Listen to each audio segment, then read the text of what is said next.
할렐루야. 오늘도 주일 오후 찬양 예배 자리에 가운데 나오신 귀한 성도님들을 예수님의 이름으로 환영하고 또 축복합니다. 벌써 6월달 첫 번째 주일이 되었는데요. 오늘 두 번째 팔복 두 번째 우리가 맞이하는 시간입니다. 오늘은 애통하는 자가 받을 복이라는 제목으로 우리가 하나님의 말씀 함께 살펴보기를 원합니다. 이 산상수훈은 모세의 오경과 시편이 그러하듯 5개의 부분으로 나뉘어져 있습니다. 이것은 예수님 또한 그 당시에 권위 있는 이 정형화된 틀거리인 말씀의 형식을 따르셨던 것을 볼 수 있습니다.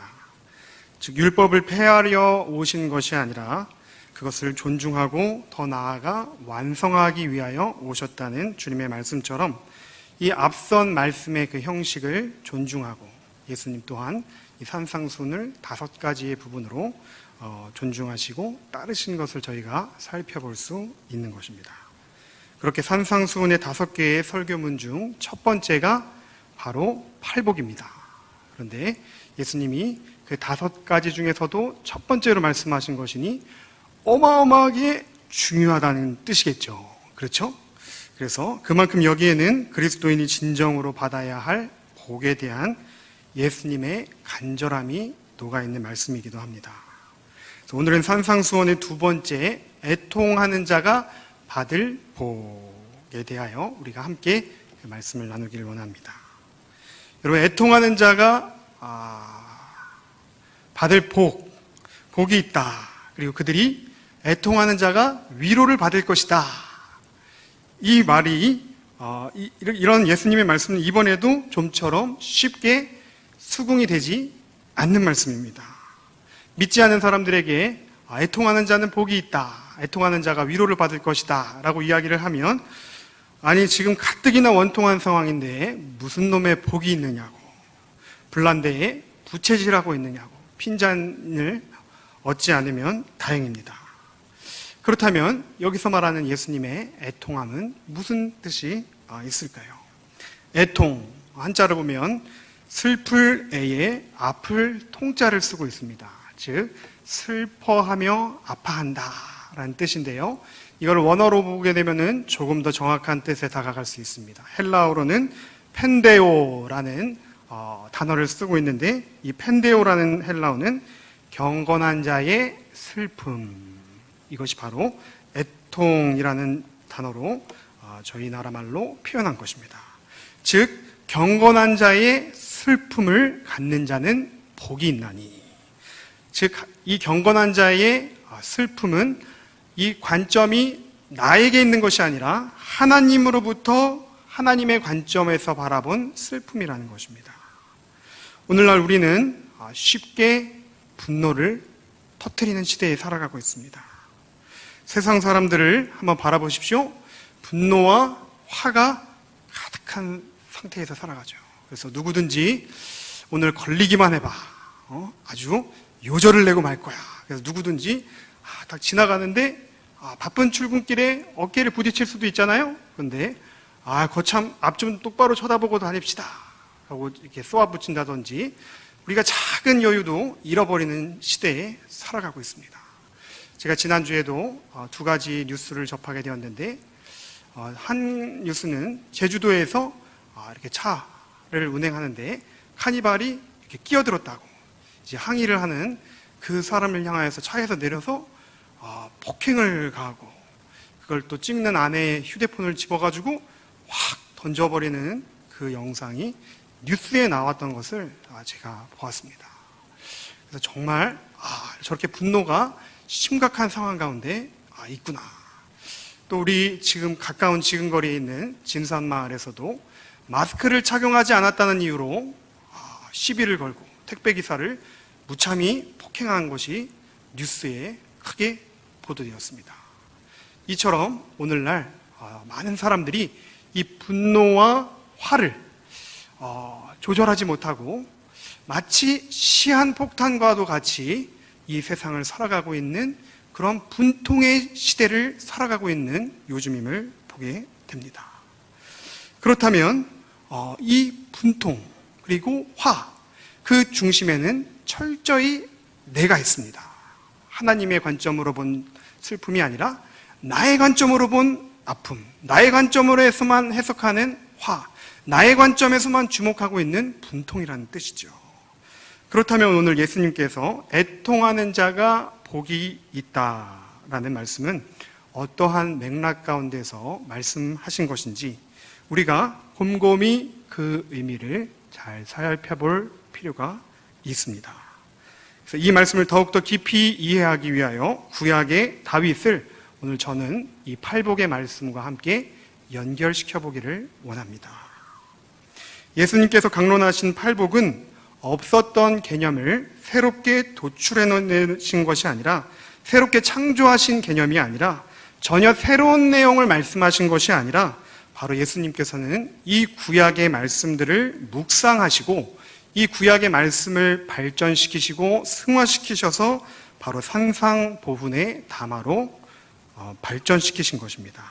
예수님은 계보상으로는 다윗의 혈통을 따르는 다윗의 자손이었습니다. 그렇죠? 그래서 예수님은 이 다윗에 대한 말씀, 시편 이런 것들을 너무나도 잘 알고 계셨을 거예요. 그래서 이 말씀들을 묵상해 보니 성경에 다윗이 대표적인 애통한 자였는데 그 애통한 마음을 가졌던 다윗이 위로를 받았더라는 것입니다. 자, 그렇다면 다윗이 언제 애통한 마음을 지녔었는지 한번 성경을 보면 여러 번 다윗이 진정으로 애통하는 장면이 등장을 합니다. 먼저 첫 번째로 자신을 해치려고 했던 그 왕, 누구죠? 사울 왕이 죽었을 때 다윗은 죄를 자기의 몸에 뿌리고 진정으로 애통해하며 통곡해하며 그 사울 왕의 죽음을 애통해야 했습니다. 두 번째로는 사울 왕이 죽은 이후에 사울의 첫 번째, 두 번째, 세 번째 아들도 사울과 같이 길보아 전투에서 죽고 네 번째 아들인 바로 이스보셋이 왕위를 물려받았지만 바로 군대 장관이었던 아브넬이라고 하는 사람이 이 주도권을 쥐고 있었습니다. 그런데 이 아브넬이 다윗에게로 이제 투항을 해왔을 때에 다윗의 장수 중에 요압이 그 아브넬을 시기하고 그를 경쟁하여서 그를 암살해서 죽여버리고 말자 이 다윗이 그 투항해온 아브넬이라고 하는 군대 장군의 죽음에 진정으로 애통해하는 장면이 성경에 등장합니다. 그러자 모든 사람들이 다윗이 아브넬을 죽인 것이 아니었구나, 다윗이 진정으로 애통하는 장면을 바라보고 사람들은 다윗에 대한 오해를 거두게 됩니다. 즉 애통함으로 말미암아 다윗이 위로를 얻게 된 것이었습니다. 또 살펴볼까요? 그렇게 아브넬이 죽고 난 이후에 이제 전세가 급격하게 다윗에게 기울자 이 이스보셋이라고 하는 사울의 넷째 아들 왕이 이 왕이었던 그 자신의 왕 아래에 있었던 신하가 그만 이 이스보셋을 죽여가지고 그의 목을 가지고 다윗에게 투항해 온 거예요. 그러자 다윗은 그 목을 가지고 온 부하들을 엄벌에 처하고 진정으로 애통해하는 장면을 바라보게 되자 이제 유다의 사람들이 진정으로 다윗이 정말 그릇이 큰 사람이구나, 정말 우리를 사랑하는구나, 정말 우리의 왕이 될 자격이 있는 사람이구나, 이런 모습을 바라보게 되었습니다. 또 다윗이 네 번째로 자신을 죽이려고 했던, 모반을 일으켰던 압살롬이 죽고 말았다는 소식을 들었을 때 비록 나를 죽이려고 했지만 자신의 아들의 죽음의 소식을 듣고 진정으로 애통해하는 장면이 성경에 등장하지요. 그래서 모든 식음을 전폐하고 내 아들 압살롬아, 내가 차라리 너를 대신하여 죽었더라면 좋았을 텐데 내 아들 압살롬아. 그러자 모든 부하들이 전의가 상실되어서 요압이 와서 왕이시여, 왕이 계속 이렇게 슬픔에 잠겨 있으면 우리가 죄책감이 들어서 일을 할 수가 없습니다. 얼른 기운을 차리시고 부하들을 격려하십시오. 그러자 그때서야 이 요압의 조언을 받아들이고 다윗이 다시금 이렇게 나아가는 장면을 보게 됩니다. 즉 이렇게 다윗은 진정으로 애통한 심령을 가졌을 때 그에게 위로의 상황이 찾아오게 된 것을 볼 수 있습니다. 그런데요, 다윗이 이렇게 혼자만 애통한 심령을 가졌던 것으로만 끝났던 것이 아닙니다. 바로 다윗은 본인 스스로도 애통한 심령을 지니고 있었지만 타인의 애통한 상황에 그 누구보다도 깊이 통감해 주었던 성정을 가졌던 사람이었다는 것입니다. 나의 애통에만 주저앉아 자기 연민에 빠져 있는 사람들이 많이 있습니다. 그래서 누구든지 정말 자기의 슬픔, 자기 아픔, 자기가 당한 환난, 고난 가운데 자기 자신을 한없이 연민의 대상으로 여기며 자기 자신을 긍휼히 여기며 불쌍히 여기는 것은 많은 사람도 할 수 있습니다. 그래서 자기 연민에 빠지고 더 나아가 깊은 동굴 가운데 자신의 땅굴을 파내려가면서까지 자기 자신을 갉아먹는, 그래서 이 자기 연민의 덫에 빠지는 사람들이 많이 있습니다. 보통은 이 애통의 단계까지는 많은 사람들이 나아갈 수 있지만 그 애통에서 끝나는 사람 또한 많이 있습니다. 자기 연민에 천착하여 땅굴을 파고 들어가 거기 주저앉는 것으로 끝나는 인생이 많다는 것입니다. 그러나 다윗은 그렇지 않았습니다. 본인도 애통한 마음을 지녔지만 타인의 애통한 마음에 자신의 마음을 이입하고 진정으로 그의 아픔을 공감하고 함께 애통할 수 있는 심령을 가졌다는 것입니다. 누구에게 진정으로 다윗이 깊이 애통한 마음을 함께 해줬을까요? 바로 저는 무비보셋이라는 사람을 보고 다윗이 진정으로 애통한 마음을 함께 타인과 공유하는 사람이라는 것을 알게 되었습니다. 무비보셋, 그가 누구입니까? 요나단의 핏줄입니다. 요나단이 누구입니까? 다윗을 한없이 자기의 친형제와 같이 생각해 주었던 사울 왕의 장남이었죠. 그렇죠? 이 요나단이 없었더라면 오늘날 다윗 왕 자신이 그 왕자에 오를 수 없었을 뿐만 아니라 여기까지 오늘날 다윗이 존재할 수 없었을 터인데 그의 피부치 무비보셋이 지금 어떠한 상황 가운데 어떠한 형편과 처지 가운데 있는지 다윗은 그의 고난 가운데 마음을 썼다는 것입니다. 실로 적나라한 성경의 묘사가 되어 있기를 마치 사무엘하 9장 8절에 보면 이렇게 나와 있습니다. 이 죽은 개와 같은 나를. 저는 성경에서 이보다 더 적나라한 표현을 찾아보지 못했을 정도로 이 죽은 개와 같이 숨도 죽이며 지금 숨소리도 내지 못하며 숨어서 자신의 모든 삶을 비탄에 빠져며 인생을 마감할 줄 알았던 이 무비보셋. 한때는 왕가의 자손으로 궁정에서 선대받았던 내가 지금은 패가망신하여 모든 것이 다 날아가 버리고 두려움에 떨며 숨죽여 살아가야 하는 나의 처지인 바로 이 나를 오늘 다윗 왕이 왕궁으로 호출하시고 오늘 이 죽을 수밖에 없었던 작은 자를 불러주시는 그 은혜가 마치 죽은 개와 같은 나를 이라는 이 표현 안에 함축되어 있다고 저는 생각합니다. 그렇습니다. 다윗은 무비보셋을 왕궁으로 부릅니다. 그리고 그를 복권시킵니다. 명예와 재산과 모든 것을 회복시켜 주시고 더 나아가 그를 왕의 식탁 가운데로 초청하십니다. 이것은 무슨 뜻이냐면 바로 너는 내 아들들과 똑같이 나의 왕의 식탁에 나와서 함께 우리의 가족으로 내가 너를 초청한다는 뜻인 것입니다. 나의 자녀와 동일하게 여긴다는 뜻입니다. 이 무비보셋 얼마나 애통한 마음으로 살아갈 수밖에 없었던 인생이겠습니까? 그의 두 다리마저도 정말 절며 자신의 가족과 지난 옛날 일들을 생각해 볼 때 모든 아픔과 트라우마로부터 자유롭지 못한 그의 심령.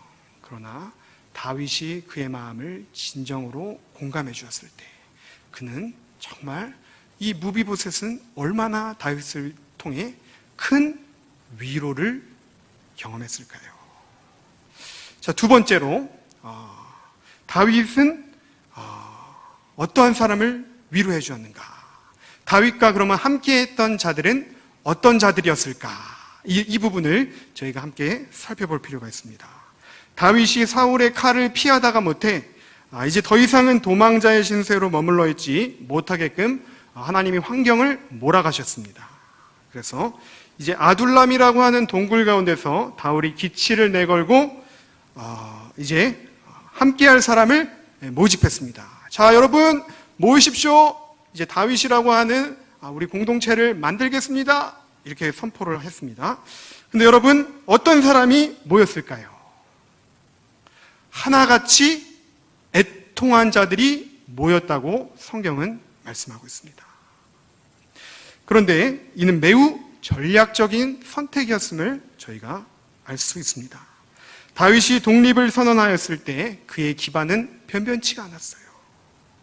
그와 기치를 같이 하는 자는 가족 외에는 눈을 씻고 찾아보기가 어려웠을 것입니다. 사울왕 밑에서 안정적인 직장 지위를 갖고 있던 사람들이 그것을 포기하고 다윗을 따라 나오기란 불가능에 가깝습니다. 말이 군웅할 거고 말이 독립이지 그것을 포기하고 직장의 위치를 포기하고 다윗을 따라 나오기란 불가능에 가까웠다는 것입니다. 이러한 다윗이 집중한 대상은 바로 애통한 자들을 찾고 그들을 불렀던 것이었어요. 사무엘상 22장 2절은 이렇게 말씀합니다.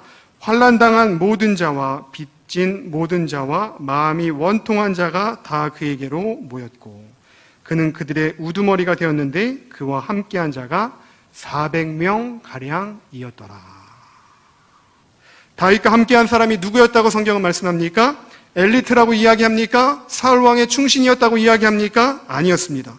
오히려 사울왕으로부터 억울한 치리를 당한 사람들, 땅을 빼앗기고 전토를 압류당한 사람들, 누명으로 범죄자로 전락하여 어쩔 수 없이 도망자의 신세가 된 사람들, 화전민으로 살아가며 환난 가운데 애통하는 심령을 가지고 있던 사람들이, 즉 다윗의 심정과 꼭 같은 사람들이 다윗의 주변으로 몰려들었다는 데 바로 거기에 포인트가 있는 것입니다.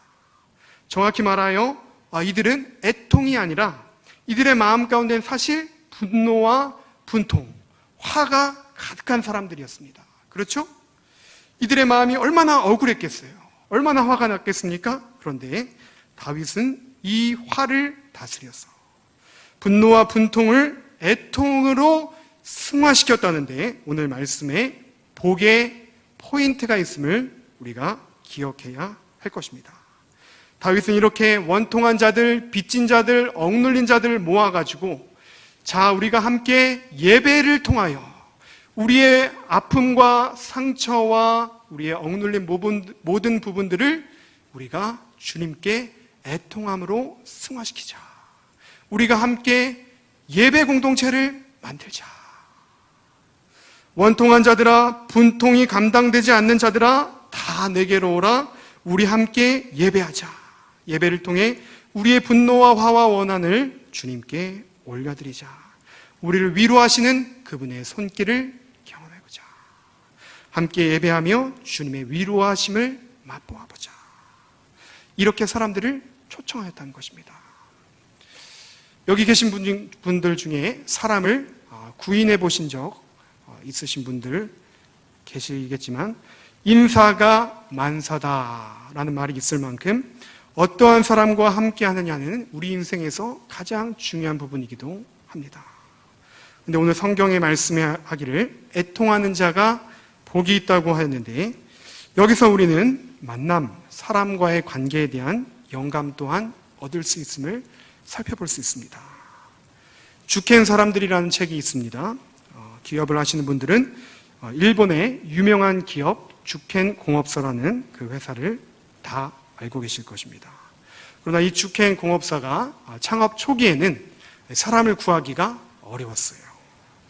창업 초기에 작은 회사에 입사할 사람이 없자 어차피 인류의 사람들을 모집하지 못할 거라면 내가 사람을 키워서 내가 사람을 만들어서 쓰겠다. 그래가지고 스펙을 우리 회사는 보지 않겠습니다 라고 선언을 하고 구인 공고를 내었는데 그 구인 공고의 조건이 매우 파격적이었습니다. 밥을 빨리 먹는 사람, 목소리가 큰 사람, 지원서를 빨리 제출한 사람, 이 순서대로 우리가 사람을 모집하겠다는 것입니다. 정말 파격적인 조건이었죠. 그래서 정말 그 회사 가운데 진짜로 밥을 빨리 먹고 목소리가 크고 지원을 빨리 한 사람들을 그 회사에 이렇게 채용하였고 그 회사의 사장과 함께 뜻을 맞춰가지고 열심히 이렇게 회사를 키워갔다. 그런 주켄 사람들이라는 책의 내용을 제가 읽어본 적이 있습니다. 그렇습니다. 교회 또한 마찬가지일 것입니다. 교회를 가령 개척했다고 생각을 해보겠습니다. 그럼 좋은 교육자를 모시기가 쉽지 않습니다. 찬양도 잘하고 말씀도 은혜롭고 영상도 잘 만들고 모든 영역 가운데 다재다능한 그런 교육자를 개척교회에 모시기가 어려운 것이 또 실정일 것입니다. 그런데 바로 애통한 마음이 있는가? 적당한 사람을 초빙하여서 그저 조금 있다가 갈 그런 사람을 초빙하는 것이 아니라 다른 것은 보지 않고 무조건적으로 애통한 마음이 있는가? 그래서 딱 이것을 주목하면은 오히려 오늘 다윗과 같이 복을 경험할 수 있을 수 있다는 것입니다. 그래서 결혼을 하지 않아서 가정이 없지만 애통한 마음이 있는 전도사님 또는 나이가 정말 많지만 애통한 마음이 있으신 전도사님, 정말 성실하신 전도사님, 그렇게 애통한 마음이 있는가? 다른 것은 보지 않고 이것도 잘하고 저것도 잘하고 모든 것이 다 잘한다는 것은 그 사실 거꾸로 이야기하면 어느 것도 전문적이지 않다라는 것과도 동일한 표현일 수도 있습니다. 남녀 간의 만남도 동일합니다. 내가 이것도 잘하고 정말 저것도 잘하고 그런 사람을 만나고 싶지만 그런 사람은 나에게 오지 않습니다. 그렇죠? 네, 그렇지만 내가 진정으로 애통한 심령이 있는 사람을 만나겠다. 여기에 우리가 승부수를 던지게 되면 오늘 성경은 의외로 그 사람을 위로하는 복이 있다라고 말씀하고 있는 것입니다. 한번 볼까요? 다윗의 용사들은 처음부터 용사가 아니었습니다. 한결같이 억울한 자, 원통한 자, 환난당한 자, 빚진 자였습니다. 한마디로 세상적인 기준으로 바라보았을 때는 그 기준에 한참 도달하지 못하는 함량 미달인 오합지졸과 같은 그러한 400명의 아둘람의 무리였습니다. 그러나 다윗은 그 애통한 마음을 가지고 있는 자들을 최우선적으로 모집하였습니다. 그 애통한 심령을 깊이 끌어안고 그 분노와 화를 주님께 애통으로 승화시켰을 때 그들의 성격이 변화하기 시작하는 것입니다. 위기가 타게 되기 시작하는 것입니다. 상황이 변하게 되는 것입니다. 어라, 삼류 인생인 줄 알았던 나의 인생 가운데, 변두리 인생인 줄 알았던 나의 인생 가운데, 환난당한 나의 인생 가운데 주님이 함께 하실 수 있구나. 이것을 맛보고 경험하고 나니까 이들의 눈이 뒤집히는 거예요. 이야, 우리의 가정이 신앙 안에 명문 가정이 될 수 있구나. 이야, 정말 나에게도 복이 임할 수 있구나. 우리 가정에도 웃을 일이 생길 수가 있구나. 주님이 진정으로 살아계시는구나. 이 주님의 위로하심을 맛보고 나자 이들이 화가 변하여 복이 되었습니다. 이들의 공동체 가운데 간증거리가 생깁니다. 사람들이 운집하고 다윗을 따르기 시작합니다. 이것이 바로 다윗이 가진 애통하는 자의 힘이었던 것입니다. 그들은 진정한 한 팀이 되었습니다. 나중에 다윗이 이 아둘람에 다시 돌아오게 되는 사건이 나옵니다. 블레셋이 이번에는 다윗의 모든 정보를 다 입수하여서 물 셀 틈 없이 그를 포위하고 이제는 그의 숨통을 끊어놓게끔 아둘람 산 밑을 포위하였을 때 모든 식수가 바닥났습니다. 그때 다윗이 혼잣말로 이렇게 이야기합니다. 저 나의 고향 베들레헴 성문 곁 우물물을 누가 좀 내게 떠다 줄꼬. 그때 그 혼잣말을 들은 다윗의 세 용사는 자신의 목숨을 내걸고 블레셋의 포위망을 뚫고 그 성벽을 넘어 베들레헴 우물 곁 그 성문 곁 우물에서 물을 길어 부대에 점 매고 다시금 목숨을 걸고 그 산으로 돌아와 다윗 왕이시여, 여기 당신이 드시고 싶어 하셨던 베들레헴 성문 곁 우물물이 여기 있나이다. 그때 그 다윗이 그 물을 꿀꺽꿀꺽 마셨을까요? 그 물을 제단을 만들고, 이는 물이 아니라 여호와의 피라, 내가 어찌 이 물을 마실 수 있겠느냐 하고 여호와의 제단에 부어드렸을 때 그것을 본 다윗의 군대는 모두가 의기충전하여서 하늘의 위로를 맛보고, 그 이후에 성경에는 기록되어 있지 않지만 단번에 그 블레셋의 철통과 같은 경계망을 돌파하였을 줄 믿습니다. 그랬기 때문에 그 이후에 다윗의 스토리가 이어질 수 있었던 것이었겠죠. 그렇습니다. 요즘 우리가 묵상하고 있는 매일 성경 큐티 고린도전서의 말씀을 살펴보고 있는데, 고린도전서 1장 26절 28절은 바울의 약함의 신학에 대하여 이야기하고 있습니다. Theology of Weakness. 심령이 가난한 자, 애통한 자, 없는 자, 그들을 들어서 있는 자 앞에 누구도 어떠한 육체도 자랑하지 못하게끔, 아무 육체도 자랑치 못하게, 찍소리하지 못하게, 이것은 누가 봐도 하나님이 행하셨다. 야, 저렇게 결국에는 하나님이 높이시는구나 라는 것을, 하나님이 위로하시는구나 라는 것을 모든 사람들이 알 수 있게 하나님이 행하신다 라고 사도 바울이 말씀하고 있지 않습니까? 원통한 자들, 애통한 자들이 모여 결국 하나님 나라를 함께 세워가며 공동체를 통하여 이들은 깊은 하나님의 위로를 받았습니다. 여기에 바로 하나님의 복의 포인트가 있는 것입니다. 사무엘하 8장 16절 18절은 이렇게 말씀합니다. 다윗과 함께하였던 요압은 군사령관이 되고, 여호사밧은 사관이 되고, 아히멜렉은 제사장, 스라야는 서기관, 분하야는 통치자가 되었다. 오늘 마태복음 5장 4절에 애통하는 자는 복이 있나니 그들이 위로를 받을 것이요 라고 했는데, 정말 이들이 위로를 받았던 것입니다.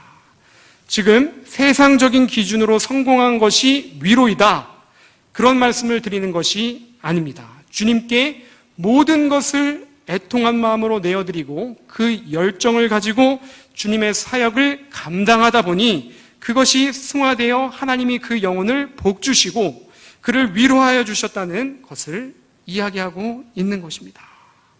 애통한 마음이 있는 자 내게로 오라, 주님께서는 말씀하고 계시는 것입니다.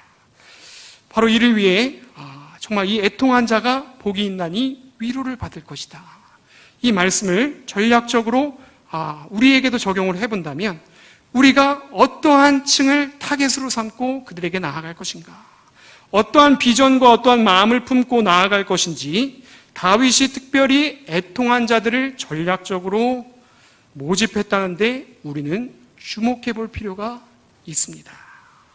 모든 것을 잘하려고 하기보다는 애통한 심령으로 나아갈 때에 복이 될 수 있다는 것입니다. 마음이 애통한 이 지역에 있는 사람들이요, 다 오십시오. 우리가 금요 철야에 부르짖으며 기도합시다. 그래서 금요 기도회에 집중할 수 있습니다. 아니면 깊은 새벽의 영성에 우리가 집중하여 새벽 기도에 집중할 수 있습니다.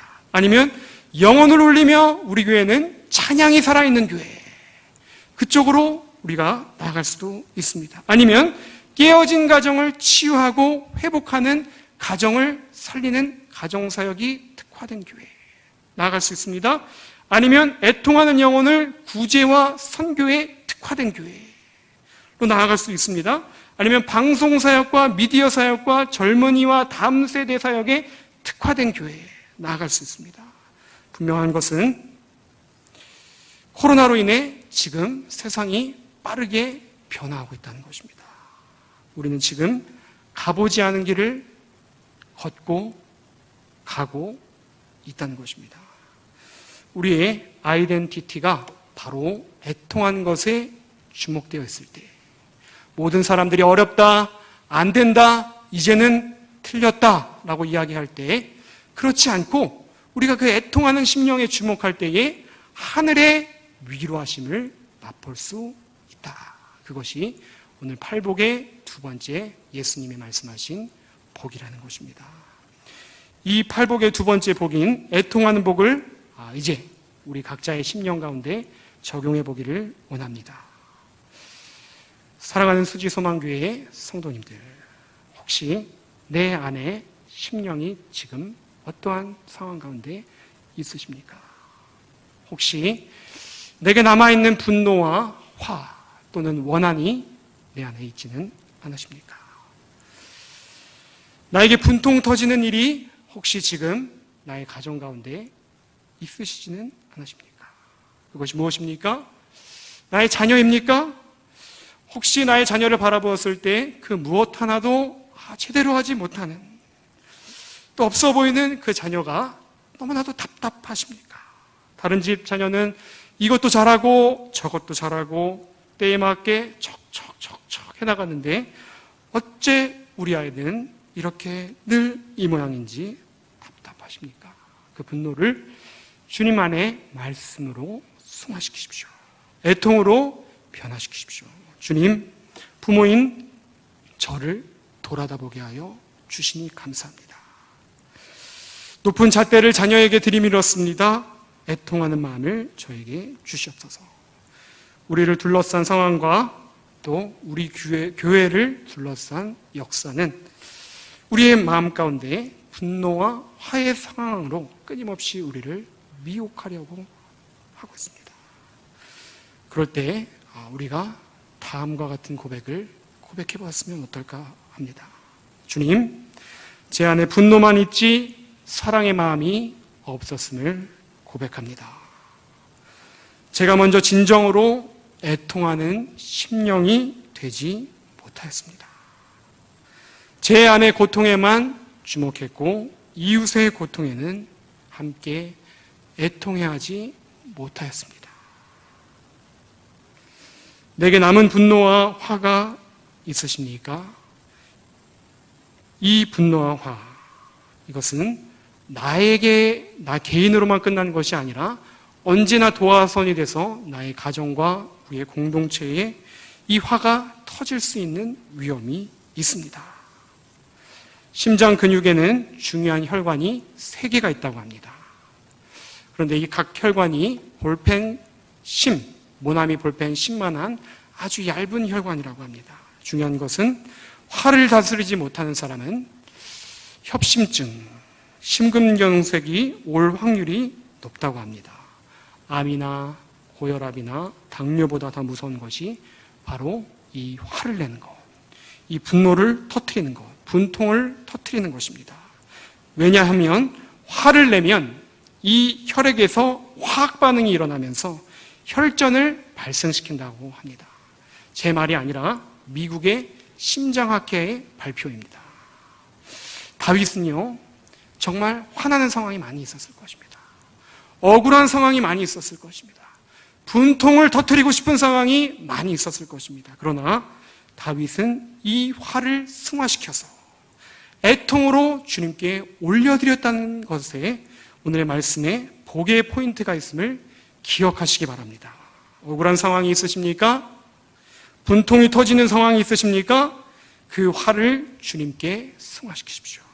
그뿐만 아니라 함께 억눌린 자들을 모아서 애통하며 주님 나라를 향해 함께 예배하는 공동체를 만드니 주님이 그 공동체를 축복하시고 그 공동체를 위로하셨습니다.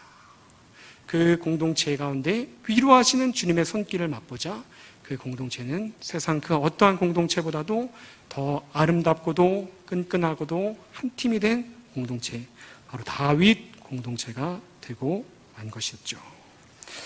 정말로 오늘 그렇습니다. 함께 우리가 애통하며 주님 나라를 향해 달려가는 공동체, 그 공동체를 만들 때에, 즉 다윗과 팔복의 말씀을 오늘 연결해 보면 오늘 주님께서 말씀하신 팔복의 두 번째 말씀이 우리에게 이해가 됩니다. 정말로 내가 애통하는 심령으로 함께 애통하는 그룹을 세워갈 때에 주님이 우리를 위로하시는구나. 오늘 말씀을 정리하겠습니다. 사랑하는 수지 소망교회 성도님들, 어떠한 애통한 일이 있으십니까? 나를 둘러싼, 그리고 나의 인생 가운데 지나간 날들을 돌이켜볼 때, 그때 참 내가 너무 그 행동이 후회가 된다. 나를 이렇게 만든 그 사람을 내가 아직도 용서하지 못해. 우리 안에 분통, 분노, 화가 있으십니까? 그 분노와 화를 애통으로 주님께 승화시키시기 바랍니다. 그런데 그것을 나 혼자만 감당하는 것이 아니라 주변 사람들과 함께 그것을 애통해 하십시오. 함께 공동체를 세워가면서, 함께 구역을 세워가면서, 함께 가정을 세워가면서 그 안에서 주님의 위로하심을 맛보시고 주님의 모습 닮은 가정, 그리고 교회, 그리고 위로의 공동체 속에서 팔복의 두 번째 복인 주님의 위로하심을 마음껏 누리시는 저와 여러분이 되시기를 축원합니다. 아멘. 우리 들은 말씀을 기억하며 이 시간 우리 잠깐 함께 합심하여 기도하기를 원합니다.